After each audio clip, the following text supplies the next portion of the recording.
Hello everyone, कैसे हैं आप सब? उम्मीद है सब बढ़िया हैं, तंदुरुस्त हैं।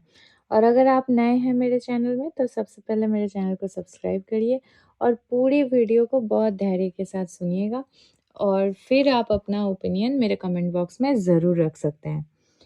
तो जैसा कि आप सबको पता है, मेरे आज मॉर्निंग के फर्स्ट वीडियो में ही मैंने आपको बोला था कि माताजी के कमेंट बॉक्स में, मतलब मॉर्निंग में जिस वीडियो के ऊपर मैंने रिएक्शन दिया था, उस वीडियो के कमेंट बॉक्स में कुछ कमेंट आए थे।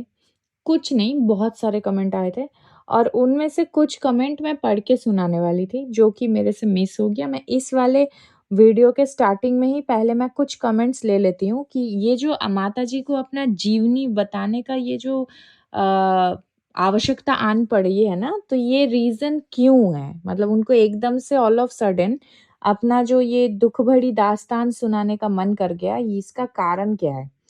इसका मेन रीज़न ये है कि इनको भर-भर के हेट मिल रहा है। इनकी जो हरकतें हो रही है ना कुछ दिनों से, पिछले कुछ दिनों से, थंबनेल, टाइटल आप सबको पता है कि किस तरीके की वीडियो ये डाल रही हैं, ठीक है?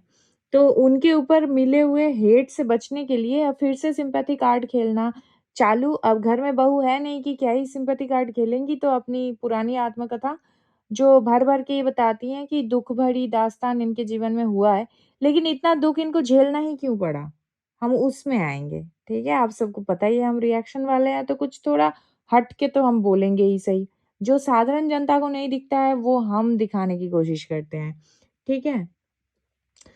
तो चलिए पहले इनके कमेंट्स देखते हैं। 2 लड़कियाँ अपने पास रखी हो, ना स्कूल भेजना है, ना कुछ करना है, बस ज्ञान देना है। ये कमेंट आया है माताजी के पास, ठीक है? बुरा मत मानिएगा आंटी जी, बैंगलोर वाली जीजी का नाम लेकर, कि वो भी तो आकर काफ़ी-काफ़ी दिन रहती है। फिर उन्हें आप क्यों नहीं कहती हैं कि उनके पतिदेव जी का मन नहीं लगेगा? इसीलिए ज़्यादा दिन नहीं रहो, ये गलत बात है। अगर बेटी आकर 15-20 दिन रह सकती है, तो बहू क्यों नहीं? ये मैं नहीं बोल रही, ये इनके कमेंट वाले बोल रहे हैं, ठीक है? उसके बाद बुड्ढी को कोई काम है नहीं, फालतू बात आके करती रहती है। ये मैं नहीं बोल रही, कमेंट बोल रहा है। उसके बाद छोटी बहू का नाम लेकर वहाँ अच्छा लग रहा है उसे, बोला है वो ब्लॉग में, ठीक है? फिर एक ने कमेंट किया है, आपका बहुत डबल स्टैंडर्ड है। बैंगलोर वाली जीजी इतने दिन आती है मायके, लेकिन बहू नहीं जा सकती है। काम करने के लिए नौकरानी बना रखे हैं बहू को। 1 हफ्ता बहुरानी गई तो आपकी तबीयत खराब हो गई। और बैंगलोर वाली जीजी को भी नहीं आना चाहिए इतने दिन, उसको भी अपना घर सँभालना चाहिए शादी के बाद, ठीक है? फिर ऐसे बोलती हो जैसे लगता है दुनिया भर की ज़िम्मेदारी तुम्हारे पास है। ये सारे मेरे वर्ड्स नहीं है, ये इनके कमेंट्स हैं, ठीक है? तो ये इस तरीके के बहुत सारे हैं। फिर ये तो गलत बात है आंटी जी, बेटी मरते दम तक बेटी रहती है। हर थोड़े दिन में मायके जाना ही चाहिए, चाहे ससुराल जितना अच्छा हो। लड़की वहाँ आराम नहीं कर पाती। जी, बिल्कुल सही बात जिसने भी बोला है। तो ये बहुत सारी यहाँ पे कमेंट्स इनके यहाँ भर-भर के नेगेटिव कमेंट्स हैं। तो इन्हीं नेगेटिव कमेंट से जान छुड़ाने के लिए माताजी ने जो किया है, जीमनी वाली कथा ले आई हैं। तो चलिए जीमनी वाली कथा पे थोड़ा फ़ोकस करते हैं। अब मैं नहीं बोल रही, ये माताजी बोलती है अपनी जीवनी, ठीक है? तो चलिए सुनते हैं। जीवनी वाली कथा में माताजी बोलती हैं कि मिट्टी का तेल खरीदने का पैसा नहीं था, ये इनको जो अलग कोटा में शायद ये कुछ वो पता नहीं जो शायद कुछ संग मतलब कुछ सिलेक्टिव लोगों का होता है जिनको गवर्नमेंट से सब्सिडी मिलता है आई गेस, उनको मिलता होगा। तो उस तरीके की कोटा में से ये मिट्टी का तेल खरीदती थी जिस पे ₹3 का मतलब मिट्टी का तेल मिलता था, तो ₹3 भी इनके पास नहीं था। आप ध्यान से सुनना, ठीक है? ये तब की बात बता रही हैं और सबसे पहले तो मैं एक बात बता दूँ, ये जीवनी बताने के लिए ये 5-6 साल की बच्ची को लेकर क्यों बैठी थी, मुझे ये नहीं समझ आया। क्योंकि इनकी पूरी जीवनी आत्मकथा में कहीं पे भी ऐसा नहीं था कि मैंने ऐसे स्ट्रगल करके पढ़ाई किया, मैंने ऐसे स्ट्रगल करके जॉब किया, फिर मैं ऐसे-ऐसे धीरे-धीरे बड़ी हुई, अपने पैरों पे पैरों पे खड़ी हुई। नहीं, ये तो प्रेग्नेंसी स्टोरी बता रही थी, ठीक है? इनफैक्ट उस छोटी-सी मासूम बच्ची को सिखाया गया था कि जब मेरा वीडियो शुरू होगा तो तुम मेरे से पूछना कि ये जो मेरा छोटा नमूना पैदा हुआ था, वो एकदम से कैसे आया? तो ये छोटी-सी बच्ची पूछती है कि ये छोटे राजकुमार कैसे हुए थे? मतलब उनका जन्म हुआ था तो क्या हुआ था? समझ रहे हैं मतलब हरकतें इनकी? ख़ैर, पूरा टाइम वो छोटी-सी बच्ची पास में बैठी हुई थी फॉर नो रीज़न। तो चलिए शुरू करते हैं। तो पहले आप ध्यान से सुनिएगा, जब ये कंसीव कर चुकी थी छोटे लपुआ को, तब इनके पास मिट्टी का तेल खरीदने का पैसा नहीं था, पहली बात। दूसरी बात, छोटी बहू से भी इनका हालत ज़्यादा ख़राब था। ये अपने बहुओं के साथ बहुत कंपेयर करती हैं, ये दिखाती हैं कि देखो वो बहुत स्ट्रॉन्ग है, अभी जो हमारे घर में है वो ये सब बहुत स्ट्रॉन्ग है, मेरा तो इससे भी बुरा हाल था, फिर भी मैंने बहुत संघर्ष किया, मैंने पहाड़ खोद के कुआँ बना दिया, ठीक है? ये माताजी बोलती हैं। तो इसमें ये बता रही हैं कि पहले तो इनको छोटा लपुआ चाहिए ही नहीं था। ठीक है? तो एक महान इन्फ्लुएंसर होने के नाते ये अपने व्लॉग के द्वारा पूरी दुनिया की औरतों को इन्फ्लुएंस कर रही हैं कि जब आपको कंसीव हो जाए बेबी, तो आप चुपके से जाइए, किसी हथौड़ा छाप डॉक्टर को दिखाइए और वहाँ से पुड़िया में दवाई ले आकर खा लीजिए। ठीक है? क्योंकि माताजी ने यही किया था। ये मेडिसिन खा चुकी थी, उसके बाद इनके मेडिसिन का रिएक्शन हुआ था, वो तो हमें भी दिख रहा है। ख़ैर, जोक्स अपार्ट, ठीक है? तो मेडिसिन का रिएक्शन हो गया था, तो छोटा लप्पू मतलब नहीं, नहीं देखिए दुःख तो था बहुत ही मतलब हँसी में मत जाइए मतलब मैं छोटा लप्पू का फेस सोच रही हूँ, ये स्टोरी सुनते हुए भाई तुम्हारा क्या हाल हुआ होगा यार तुम अनवांटेड थे। समझ रहे हो छोटे लपुआ? क्या यार भाई तुम्हारी खुद की माँ बोल रही है ऑन वाईटी आकर कि तुम अनवांटेड थे, ऐवे ही टपक पड़े। बताओ, तुमको निपटाने का पूरा-पूरा इंतज़ाम कर लिया था माताजी ने, तुम निपटे नहीं यार। सॉरी, तो चलो आगे बढ़ते हैं। ख़ैर ये तो कुछ हुआ नहीं, मेडिसिन का रिएक्शन हो गया था, तो इनको घबराहट सी हुई थी, बहुत सारी चीज़ें हुई थी, फिर ये दूसरे डॉक्टर के पास गए थे, तो दूसरा डॉक्टर ने प्रिस्क्रिप्शन तो लिखा था देन उन्होंने कुछ सोचा, फिर उन्होंने प्रिस्क्रिप्शन लेके फाड़-वाड़ दिया कि बोला चलो ये कर लो, इसके बाद ऑपरेशन कर लेना, नहीं करना होगा। तो माताजी, परहेज़ नाम का भी एक चीज़ होता है। मतलब ऐसा सिचुएशन आना ही क्यों है? सावधानी हटी, दुर्घटना घटी। पूरी दुनिया में चीख-चीख के हर जगह से गवर्नमेंट इतना प्रचार कर रहे हैं, ठीक है? मतलब हर एक चीज़ समझाने की कोशिश कर रहे हैं और ये सारी चीज़ें आज से नहीं, हमारे तो माता-पिता के टाइम से ही ये सारी चीज़ें हो रही है और माताजी आप हमारे माता-पिता के टाइम के ही हो। तो आपसे कैसे मतलब ऐसे चूक हो गया? और चूक हुआ तो हुआ ये आप फ्लॉन्ट करके आप बता भी रही हैं वाईटी पे कि ऐसे दवाई-ववाई खा लेते हैं। अभी कुछ दिनों पहले तो यार आपके जो अ, मतलब सपोर्ट में जो लोग अभी 2 दिन पहले बोल रहे थे कि ऐसा कोई दवाई मिलता ही नहीं है, जो खाकर कोई कुछ कर दे। तो ऐसे जो तुम लोगों ने बोला भंजना के लिए वो सारा झूठ था, है ना? तो खैर माताजी उसी का प्रूफ देने आई हैं इस वाले व्लॉग में कि ऐसा मिलता है कि आप दवाई लेकर ऐसे निपटा सकते हो क्योंकि माताजी का पुराना एक्सपीरियंस है। खैर उसके बाद मजबूरन माताजी को ये कंसीव जो है ये कंटिन्यू करना पड़ा और मेरी बात ध्यान से सुनना अब 2 महीने का प्रेग्नेंसी पीरियड ये गई थी निपटाने, नहीं हो पाया। उस समय इनका जो फाइनेंशियल कंडीशन था वो ऐसा था कि ₹3 का मिट्टी का तेल ये नहीं खरीद पा रहे थे।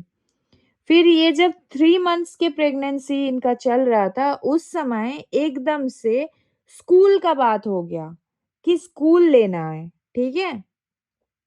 माताजी को मतलब इनके हस्बैंड जी को स्कूल लेना है। तो मुझे एक बात बताना, ये जो मिट्टी का तेल ₹3 से एकदम से ये जो स्कूल लिया मतलब अंकल जी ने, तो माताजी ये आपने जो स्टोरी बताई ये आधी-अधूरी क्यों बताई? मतलब बीच में वो जो लॉटरी काट के उनका जैकपॉट लगा था वो कहाँ गया? मतलब स्कूल मुफ़्त में मिला था स्कूल? ये आप तो खाने के लाले पड़े हुए थे। फिर एकदम से स्कूल लेने का पैसे कहाँ से आया? ख़ैर चलो आया ही होगा, सपने में कोई दे के गया होगा। तो आगे ये बताती हैं कि आजकल के प्रेगनेंसी में लोग बिस्तर पे सोए रहते हैं, इतना आराम करते हैं। मेरे टाइम पे ऐसा कुछ नहीं था, मेरे मदद के लिए भी कोई नहीं था, मुझे अकेले ही सारा करना पड़ा। ये इनके हर एक आत्मकथा मतलब जीवनी में इनका रहता है कि इनकी प्रेगनेंसी में इन्होंने भारी बाल्टी लेकर फर्स्ट फ्लोर, सेकंड फ्लोर पता नहीं चाँद तक पहुँच गई थी। प्रेगनेंसी में, ठीक है? और प्रेगनेंसी में ही इन्होंने जिस दिन डिलीवरी किया उसी दिन इन्होंने खाना-वाना भी बनाया। ये सारी इनके हर एक आत्मकथा में रहता है। फिर इसके बाद ये बताती हैं कि जब इन्होंने स्कूल लिया उसके बाद ये रेंट पे रहने चली गई, तो रेंट में बहुत ज़्यादा टॉर्चर होता था। मतलब वो 10-12 लोग इकट्ठे रहते थे रेंट में मतलब कैसा घर होता होगा अगल-बगल, तो बहुत ज़्यादा लड़ाई-झगड़ा, इधर-उधर की बातें, चीज़ें बहुत बुरी होती थी। तो फिर वो रेंट से वहाँ निकल गई। तो रोते-रोते स्कूल का गार्डन साफ करती थी ये, फिर स्कूल के पीछे जो घर था, वो वहाँ पे रहने लगी, ठीक है? तो उसके बाद जो स्कूल जिसका था असल में मतलब जिस घर में रहते थे, उस घर का जो मालिक था, वो जब आए वो बहुत खुश हो गए, अरे वाह! स्कूल का गार्डन साफ हो गया, जितने भी झाड़ी-जंगल थे सब ये माताजी रोते-रोते साफ कर देती थी। तो फिर इसके बाद इनको एक फ्लैट मिला, जो फ्लैट का रेंट था ₹1100 दोस्तों। उस ज़माने में ₹1100 रेंट देकर ये फ्लैट में रहती थी, ठीक है? 3 बीएचके फ्लैट उस टाइम का, जब छोटे लपुआ का जन्म भी नहीं हुआ था। तो आप समझ सकते हैं कि ये जो एलआईसी ऑफ़िस के पीछे जो ये बता रही हैं बिल्डिंग में ये रहती थी, तो वहाँ का उस टाइम का ₹1100 का फ्लैट रेंट, उसके ऊपर स्कूल का रेंट, उसके ऊपर घर का खर्चा, उसके ऊपर सब कुछ और इनके पास ₹3 नहीं थे मिट्टी का तेल खरीदने के लिए। स्क्रिप्ट में थोड़ा गड़बड़ हो गया माताजी। ये जो आपने मतलब इमोशनल लोगों को करने के लिए जो स्क्रिप्ट लिखा है, उसमें थोड़ा ऊपर-नीचे हो गया है चीज़ें, ठीक है? तो उसके बाद प्रेगनेंसी की जर्नी शेयर किया जा रहा है, माताजी शेयर कर रही हैं, बगल में एक छोटी-सी बच्ची को बिठा के, ख़ैर क्या ही बोलें। इस बीच में ये बताती हैं और बरोबर अपने जो है ना सास-ससुर की बुराइयाँ करती हैं, स्वर्गवासी सास-ससुर की बुराइयाँ ये शुरू से ही करती आ रही हैं। कि बेचारी का खटिया ले गए ससुर जी। ये बोलकर मतलब सोने के लिए इनके पास बिछौना नहीं था, तो खटिया भी नहीं था, बेड भी नहीं था, तो एक खटिया कहीं से इंतज़ाम हुआ था, बट ससुर जी आए और वो भी उठा के ले गए कि तेरे बाप ने थोड़ी दिया था, ऐसा बोलकर, ठीक है? तो माताजी बड़ी दुःख की बात है, ऐसा बोलने पर तो किसी को भी दुःख होगा, तो माताजी को भी बड़ा दुःख हुआ, इन्होंने भी बड़े लड़ाई-झगड़े किए अपने पति से।